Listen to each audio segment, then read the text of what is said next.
Andai suatu ketika kita melamar pekerjaan di beberapa perusahaan, lalu ada 2 atau 3 perusahaan besar menerima lamaran kita, masihkah kita perlu sholat istikharah?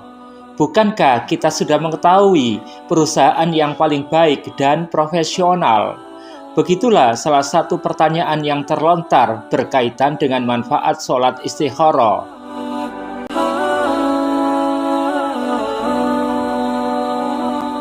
Bismillahirrahmanirrahim. Assalamualaikum warahmatullahi wabarakatuh.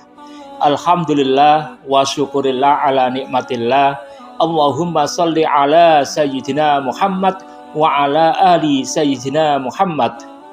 Untuk saudara yang membuka video kami serta telah menekan tombol subscribe-nya dan menekan tombol like, kami doakan semoga Allah Subhanahu wa Ta'ala karuniai kesehatan lahir dan batin.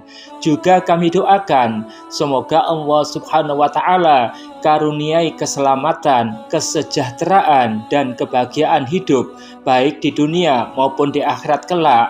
Amin, amin, amin. Saudara pendengar, sholat sunnah istikharah adalah sholat sunnah 2 rakaat untuk memohon petunjuk Allah Subhanahu wa Ta'ala apabila kita menghadapi 2 atau beberapa pilihan. Tujuannya jelas agar kita dapat mengambil keputusan yang tepat.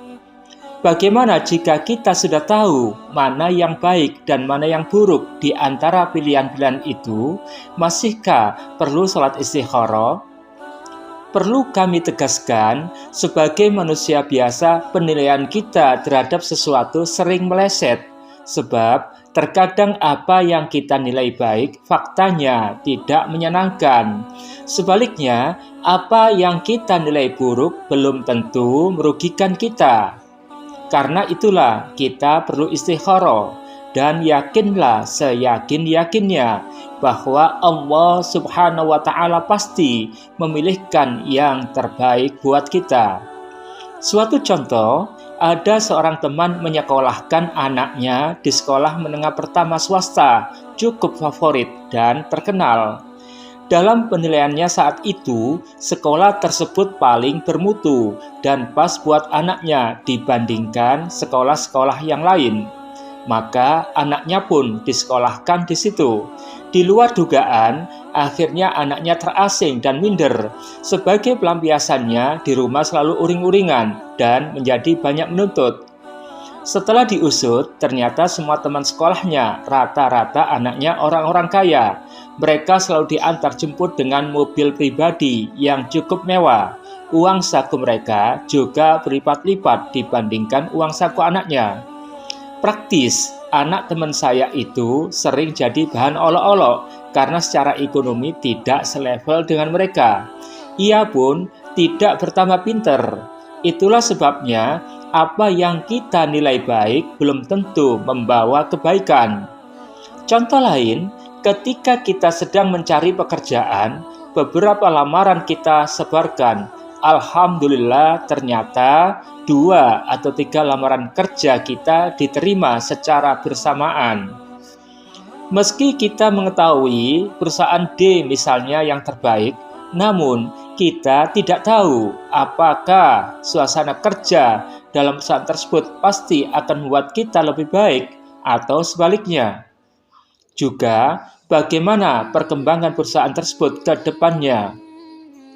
Apakah perusahaan yang kita nilai paling bonafit dan profesional itu membuat kita bisa beribadah dengan baik?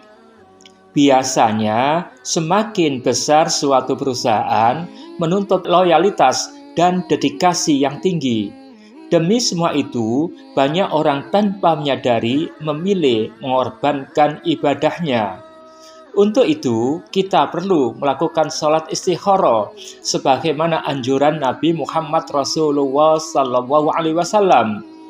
Beliau bersabda, apabila engkau berniat melakukan suatu perkara, beristikharahlah kepada Tuhanmu tentangnya sebanyak 7 kali. Kemudian, perhatikanlah kepada perkara yang lebih dahulu masuk ke dalam hatimu. Sesungguhnya kebaikan berada di dalamnya. Hadis riwayat Ibnu Sunni. Dengan demikian, meskipun kita sudah melihat langsung kelebihan masing-masing pilihan kita, tetaplah istikharah. Selain kita dapat pahala sholat, juga insya Allah mendapatkan yang terbaik untuk kehidupan kita. Naskah ini dikutip dari buku Risalah Salat Sunnah, karya Syamsul Rijal Hamid, cetakan 1, penerbit Kuanta, Alex Media Koputindo, Jakarta 2020. Demikianlah saudara, terima kasih atas perhatiannya, kurang lebihnya kami mohon maaf. Billahi taufik wal hidayah. Wassalamualaikum warahmatullahi wabarakatuh.